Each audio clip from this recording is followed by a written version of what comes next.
ព្រោះតែស្រឡាញ់បងពេកមិនវេកញែកសុំត្រឹមអាចបន្តតែយូរទៅអូនដូចនោះកំណត់បងត្រូវការពេលណាខំបានអូនក៏ចេញហន់នឹងពីបាយអូនឈប់ប្រកាយតែខត់អូនឲ្យនៅ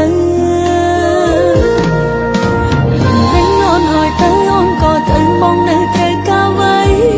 ទៀតនោះខ្លួនចេញពីរឿងបងនេះទេរូបភាពពោពេញដោយការបោកប្រាស់ប្រហែលអូនឈឺចាប់លែងចង់ស្ដាប់ពាក្យបងរាយរាប់ហើយបងព្រមដល់លែងអូនក្រែងនឹងហើយអូនឈឺចាប់ពេញដងចង់សម្រាកលែងចង់ស្ដាប់ពាក្យពេញចេញពីមាត់បងរាយរាប់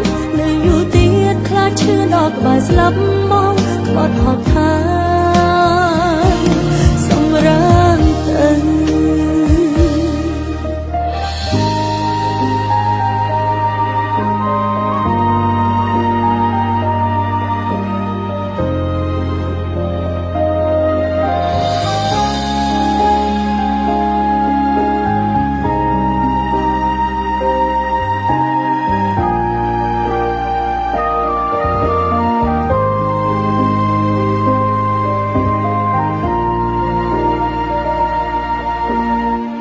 ទៅស្រឡាញ់បងពេក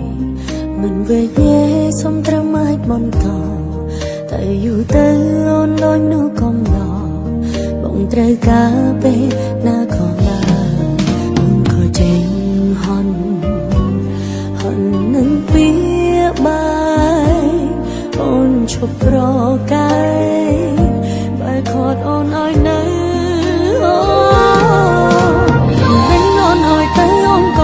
បងនៅត្រូវការໄว้ទៀតនោះខ្លួនចេញពីរឿងបងនេះទេរូបភាពពោពេញដោយការបោកប្រាស់ប្រហែលអូនឈឺចាប់លែងចង់ស្ដាប់ពាក្យបងរាយរាប់ហើយបងព្រមដល់លែងបងក្រែងនឹងហើយអូនឈឺចាប់ពេញដងចង់សម្រាកលែងចង់ស្ដាប់ពាក្យពេញចេញពីមាត់បងរាយរាប់ឈឺដល់ក្បែរស្លាប់មកក្បត់ហត់ថាសម្រាប់ទៅ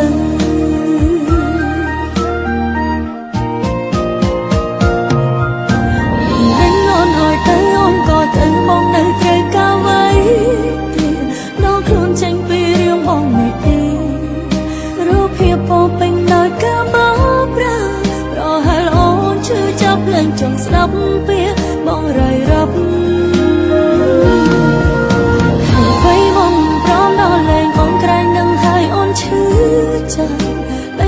ចង់សម្រាកលែងចង់ស្ដាប់